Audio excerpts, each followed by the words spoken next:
Pulsar സുനിയെക്കുറിച്ച് കടുത്ത ഭാഷയിൽ കോടതി. പൾസർ സുനി മറ്റുള്ളവരെ പോലെയല്ല, ഒരു ദയയും അർഹിക്കുന്നില്ല. നടിയെ ആക്രമിച്ച കേസിൽ ശിക്ഷാവാദത്തിനിടെ കോടതി മുറിയിൽ മറ്റു പ്രതികൾ കരഞ്ഞ് വികാരം പ്രകടിപ്പിച്ചപ്പോഴും ഭാവഭേദമില്ലാതെയായിരുന്നു ഒന്നാം പ്രതി പൾസർ സുനി നിന്നത്. മറ്റ് പ്രതികളോടുള്ളതിനേക്കാൾ കടുത്ത ഭാഷയിലാണ് പൾസർ സുനിയുടെ വാദത്തിനിടെ കോടതി പ്രതികരിച്ചത്. ഈ കേസിനെ ദില്ലിയിലെ നിർഭയ കേസുമായി താരതമ്യം ചെയ്യരുതെന്ന് സുനിയുടെ അഭിഭാഷകൻ ആവശ്യപ്പെട്ട വേളയിലടക്കം കോടതി നീരസം പ്രകടിപ്പിച്ചു.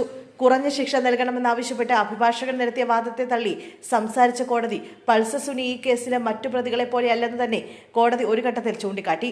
പൾസർ സുനിയല്ലേ കേസിലെ യഥാർത്ഥ പ്രതിയെന്നും മറ്റു പ്രതികൾ കൃത്യത്തിന് കൂട്ടുനിന്നവരല്ലേ എന്നും കോടതി ആരാഞ്ഞു. പൾസർ സുനി ഒരു ദയയും അർഹിക്കുന്നില്ല. ഒരു സ്ത്രീയുടെ അന്തസ്സിന്റെ കാര്യമാണെന്നും അതിജീവതയുടെ നിസ്സഹാവ്യവസ്ഥ മനസ്സിലാക്കണമെന്നും കോടതി ചൂണ്ടിക്കാട്ടി.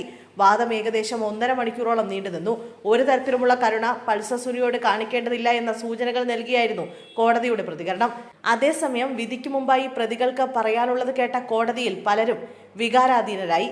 ശിക്ഷാവിധിക്ക് മുമ്പ് കോടതി സംസാരിച്ചപ്പോൾ ഒന്നാം പ്രതി പൾസർ സുനിൽ ഭാവഭേദം ഒന്നുമില്ലാതെയാണ് പ്രതികരിച്ചത്. വീട്ടിൽ അമ്മ മാത്രമേ ഉള്ളൂവെന്നും അമ്മയുടെ സംരക്ഷണ ചുമതല തനിക്കാണെന്നും സുനിൽ കോടതിയെ അറിയിച്ചു.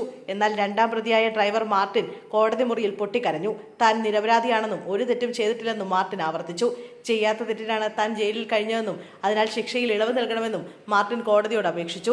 ഈ കേസിൽ ആദ്യം അറസ്റ്റിലായതും മാർട്ടിനായിരുന്നു. മൂന്നാം പ്രതി മണികണ്ഠനും താൻ മനസ്സറിഞ്ഞ് തെറ്റ് ചെയ്തിട്ടില്ലെന്ന് കോടതി അറിയിച്ചു. ഭാര്യയും മകളും മകനുമുണ്ടെന്ന് ചൂണ്ടിക്കാട്ടി തന്നോട് കുടുംബത്തോടും ദയ കാണിക്കണമെന്ന് അദ്ദേഹം അപേക്ഷിച്ചു.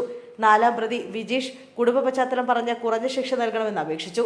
തന്നെ തലശ്ശേരി സ്വദേശിയായതിനാൽ കണ്ണൂർ ജയിലിലിടണമെന്നും വിജീഷ് ആവശ്യപ്പെട്ടു. അഞ്ചാം പ്രതി വടിവാൾ സലീമും താൻ കുറ്റം ചെയ്തിട്ടില്ലെന്നും തനിക്ക് ഭാര്യയും 3 വയസ്സുള്ള ഒരു പെൺകുട്ടി ഉണ്ടെന്നും കോടതി അറിയിച്ചു.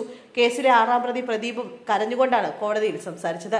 ഇതിനിടെ വാദം കേൾക്കാൻ ആരംഭിക്കുന്നതിന് മുമ്പ് ജഡ്ജി ഹണിയം വർഗീസ് അഭിഭാഷകർക്കും മാധ്യമപ്രവർത്തകർക്കും കർശന മുന്നറിയിപ്പ് നൽകി.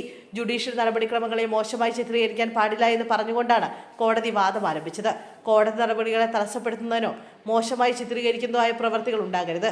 എന്റെ ഭൂതവും ഭാവിയും അന്വേഷിച്ചുകൊള്ളൂ, പക്ഷേ കോടതി ക്രമങ്ങളെ മോശമായി ചിത്രീകരിക്കാൻ പാടില്ല എന്നും ജഡ്ജി കടുപ്പിച്ചു പറഞ്ഞു.